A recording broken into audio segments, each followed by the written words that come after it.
You can never convince a woman who gives you. जय हिंद दोस्तों. Hi guys. तर आज आम्ही आलेलो आहोत आमचा प्रपोजल व्लॉग घेऊन तुमच्याकडे. कारण मी ह्याला प्रपोज केलेलं, त्याने मला नाही केलंय. तर मी अजून पण वेट करतेच आहे की तो मला कधी प्रपोज करणार आहे. लग्न झालंय तरी I want a proposal from the boy. एंगेजमेंटच्या दिवशी सगळ्यांसमोर स्टेजवर मी नीजवर बसून प्रपोज केलं होतं. कोणाला ऐकू आलंय की You तुम्हाला can प्रपोज never केलं काय? convince a woman who gives you. ठीक आहे, चल स्टोरी सांग तुझी काय. तर चालू झालेलं होतं, कधी केलेलं डेट तुला आठवतंय?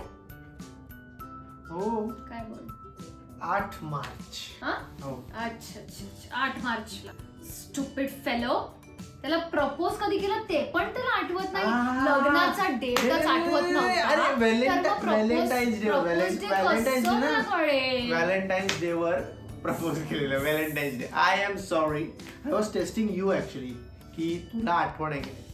It was 14 Feb 2025. Yes, on Valentine's Day I got a proposal for marriage. माझं असं विचार होतं की मी याला प्रपोज डेला प्रपोज करू, व्हॅलेंटाईन्स डेला प्रपोज करू, की लग्नाचा डिस्कशन होणं आधी प्रपोज करू. I was very confuse. तर व्हॅलेंटाईन्सचा वीक चालू होता. माझे 2 मित्र आहेत, आय मीन मित्र आणि मैत्रिणी असं. ते दोघे एवढे एक्साइटेड होते की देवर लाईक की तू कधी पण प्रपोज कर, तू आम्हाला सांग, आम्ही तुला घेऊन जाऊ.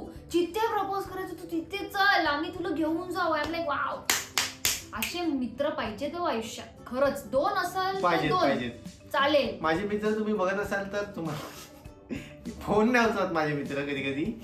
ठीक आहे. त्या दिवशी कसं होतं, 14 फेब आमचा ऑफिस होता. वेगवेगळ्या ऑफिसमध्ये झालेलं, आय मीन शिफ्ट झालेलं. ह्याचा ऑफिस चेंज झालेलं आणि मी त्याच ऑफिसमध्ये कंटिन्यू करत होते. सो तिथे काय झालेलं की इट वॉज 7 o'clock आणि मला 7 वाजता आठवलं की ह्याला आज मी प्रपोज करणार. म्हणजे 12 वाजू नव्हतं दे. म्हणजे she was not going to propose me on that day.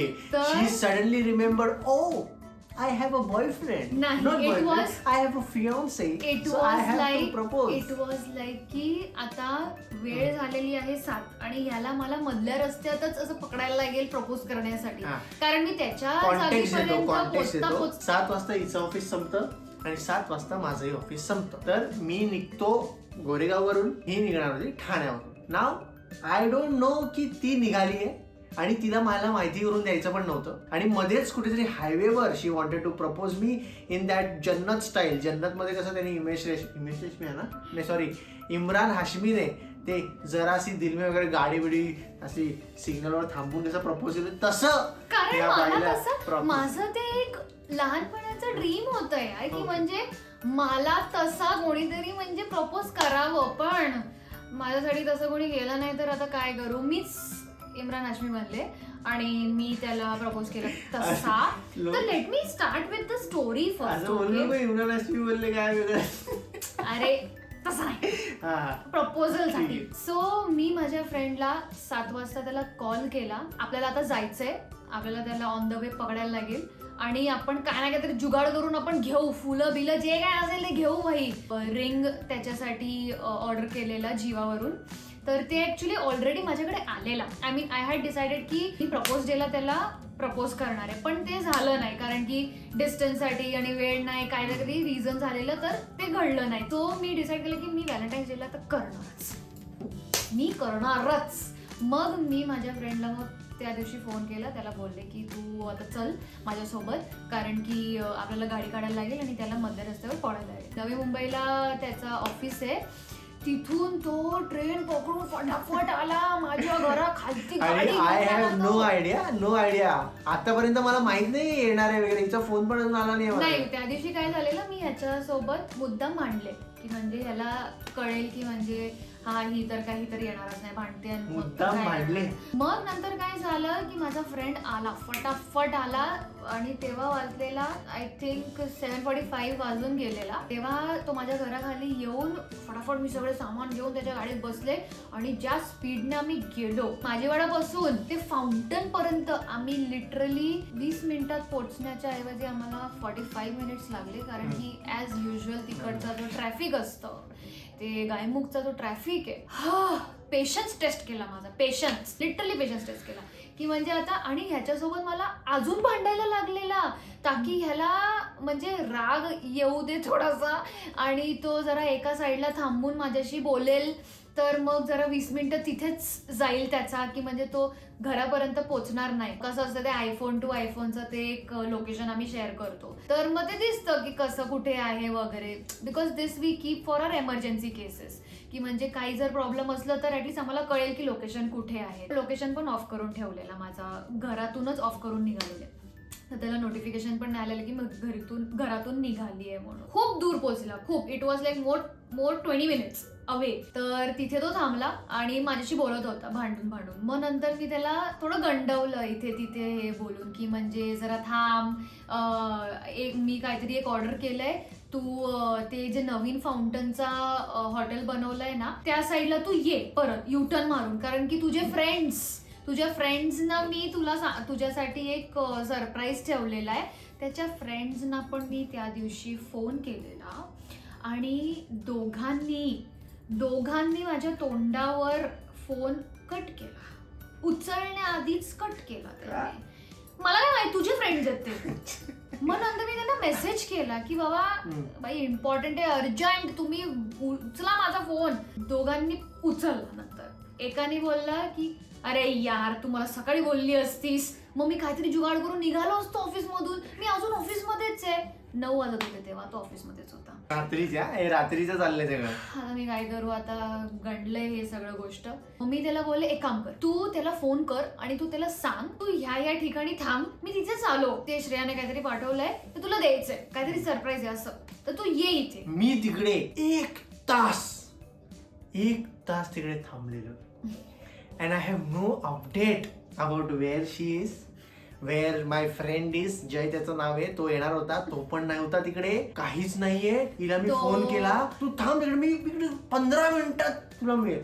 I was waiting for 1 hour and then I decided I am going home. मग नंतर काय होतं की आम्ही फाउंटन पर्यंत पोहोचतो, तेवढ्यात ह्याने बोललं की मी निघतोय आता, खूप उशीर झालेला आहे, तू पण जिथे असशील तू घरी जा. त्याला डाऊट यायला चालू झालेला की काहीतरी आहे, गंडवते तीही, तर मला आता काहीतरी बोलायला लागलेला, भांडण करायचं भांडण कर, घरी जा, फक्त तू घरी जा, असं त्याचा विचार होता. त्या बस लाईक की बरं ठीक आहे मी जाते घरी. आता ह्याला शोधायचा कसा, त्या रस्त्यावर एवढे लोकांच्याकडे ती सेम बॅग मला 2 जणांचा दिसलेला, आणि मी माझ्या फ्रेंडला बोलते हे थांब, हे बाबा हातचे, आणि तो मला विचारतोय तुला त्याची बाईकचा नंबर तरी माहितीये का? I am like oh shit, आता मी कोणाला विचारू बाईकचा नंबर? आणि जर मी असं अचानक विचारलं असतं तर मग त्याच्या घरच्यांना डाऊट झालं असतं ना की काहीतरी प्रॉब्लेम झालाय किंवा काहीतरी इश्यू आहे म्हणून ही आम्हाला अचानक फोन केली एवढ्या रात्री बाईकच्या नंबरसाठी, ते पण असं. तर आय वॉज लाईक की ओ शिट, आता काय, जाऊ दे, मरू दे.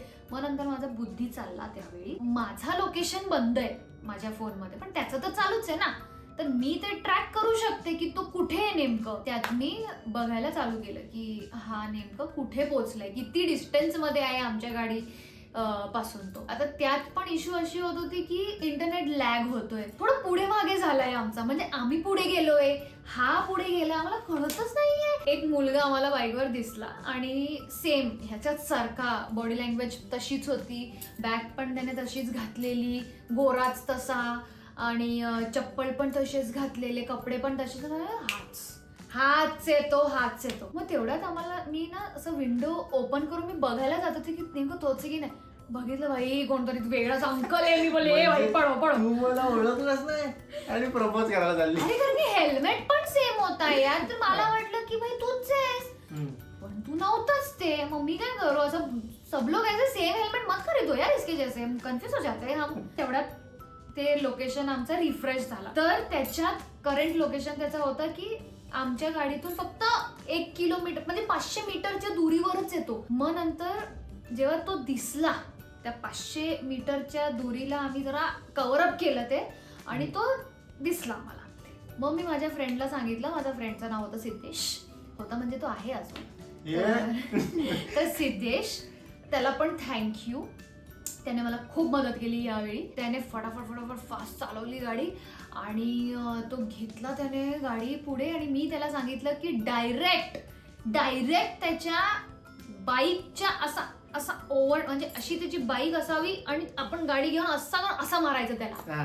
तो स्पीड मध्ये हा, पण नेमकं थँक गॉड हा जरा साईडलाच होता, लेफ्टलाच तो चालवत होता. नंतर सिद्धेशने गाडी लावली डायरेक्ट, आणि मी मला ऍक्च्युली ते दरवाजा ओपन करायचा होता, पण मला जरा भीती वाटत होती की याने जर स्पीड घेतली आणि त्याला तर लागेलच आणि त्याची गाडीची पण वाट लागेल, दो नुकसान मेरे से ना हो पावे है. एक ही मैं कर दूं कि मतलब विंडो नीचे कर दूं और उसको बोलू ए रुक जा, असं खरंच केला तिने. हो.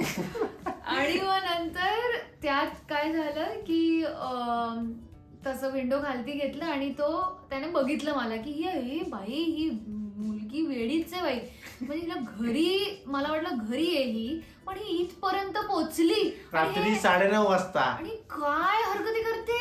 आणि माझे मम्मी पप्पा त्यावेळी खूप मला सपोर्ट केलेला की हा बाबा जा. माझी मम्मी तर म्हणजे बोलत होती अरे बुके घेऊन जाणार आहेस, चांगला बुके घे, नाहीतर काहीतरी दुसरं काहीतरी घेऊन जा, कारण की बुके ऍट द एंड काय होतो की फुलं नंतर वेस्ट होतो. आणि तो एकतर बाईकवर असेल तर तिने ते लॉजिक पण लावलं की तो बाईकवर असेल तो ते बुके घेऊन कसं जाणार एक्झॅक्टली सोबत, मग तू बुकेच्या ऐवजी काहीतरी दुसरं घे. आता त्या भानगडीत मला काहीही आठवत नव्हतं, काही विचार पण येत नव्हता की मी ह्याला आता बुकेच्या ऐवजी आता काय घेऊन जाऊ. I had no idea. मी बुकेच घेतला. पण थोडा छोटा बुके होता. हा, थोडा छोटा बुके होता की म्हणजे तो ऍटलीस्ट बॅग मध्ये तो घेऊन जाऊ शकेल असं. देन गाडी लावली, ती गाणं चालू केली गाडीवर, फुल व्हॉल्यूम मध्ये ती गाणी चालली. आम्ही जरासी दिल में दे जगा तू ते वाला गाणं एकदम फुल व्हॉल्यूम मध्ये चालू केला. मग नंतर तेव्हाही याला कळलं नव्हतं की हे गाणं का लावलंय, म्हणजे ही वॉज शॉक बिकॉज तो मूवी बघितला नाहीये मी. I had no idea. आणि गाणं माहिती तुम्हाला, गाणं ऐकतो असं बघितलं नव्हतं की त्याच्या प्रपोज करतो. मग ही अशी उतरली गाडीतून आणि असा बुके होता हातात तिच्या, असं मला बुके दिला, रिंग बिंग काढली आहे तिकडे, रिंग तर लपून होता. मग माझं असं होतं की आता मी फर्स्ट टाइम प्रपोज करते पब्लिक, म्हणजे कसं हायवेवर होता यार ते, मला भीती वाटत होतं. आणि मला थोडं ऑकवर्ड पण झालेला की मी करू कसं, काय करू असं झालेलं. मग नंतर डीप ब्रेथ घेतला मी. मग नंतर असा विचार केला की मरो 10 लोकांना बघायचं, बघू दे, मी करेन भाई, मी करेन. मला सिद्धेशने पण खूप मोटिवेट केला की मी त्याला असं विचारलं पण घुटण्यावर बसू की नाही बसू. मग तो बोला अरे बस तू बसच. मी बोले हो वाव येस. मी तरी लाजून मी बसलेच, गुडघ्यावर मी बसलेच लाजून. मग नंतर केला मी प्रपोज त्याला की will you be my husband, will you be my forever partner. Hug केला. तर हक केल्यानंतर गोष्ट असं झालं की प्रपोज तर मी केलं त्याला, पण रिंग तर डब्यातच होता. रिंग तर लावलीच, रिंग घातलीच प्रपोज नंतर आठवली जरा, ओ रिंग पण आणली. मग मी तिला अरे रिंग घातलीच नाही. मग तिने रिंग घातली आणि ते नीवर पण बसलेली ना ती फक्त रिंग अशी उघडली, तिला उचललं, मी तिला हक केलं, तेवढंच झालं. नंतर तिला मी अरे रिंग घालायची असते, मग तिने रिंग घातली. पण जे काय होतं जाम भारी वाटलं मला. मी कधी एक्सपेक्ट नव्हतं केलं की असं हायवेवर मला प्रपोजल वगैरे मिळेल. आणि 1 तास मी तिकडे फाउंटनला उभा होतो. I had no idea. मला एवढं तर कळलेलं की बाई ही कुठेतरी येणार आहे. मला नंतर वाटलं की माझ्या घरी येते आणि ती डेकोरेशन वगैरे काय करते, तिला त्याचा टाइम पाहिजे असेल काहीतरी. त्याला व्हॅलेंटाईन्स डे होता आणि she was fighting with me on the same day. मला कळत नव्हतं काय आहे नक्की, पण मला असं हायवेवर मध्ये येईल आणि प्रपोज केलं माहीत नव्हतं. मला एक वाटलेलं की घरी तिने काहीतरी अरेंजमेंट केले आणि ती तिच्याच घरी आहे, मी माझ्या घरी जाणार आहे, असं काहीतरी होतं. जे काय होतं जाम भारी वाटलं.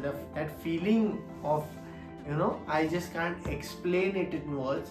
आणि thank you so much. Next year Valentine's day ला गाईज त्याला काहीतरी एक आयडिया नक्की फिक्स आताच लिहून ठेवतो, रिमाइंडर वगैरे लावून ठेवतो. बाय गाइस, टेक केअर आणि सबस्क्राईब करायला विसरू नका टू शेसा व्लॉग्स. हे कसं करतात असं असं करतात. हा मग तसंच केलं ना मी.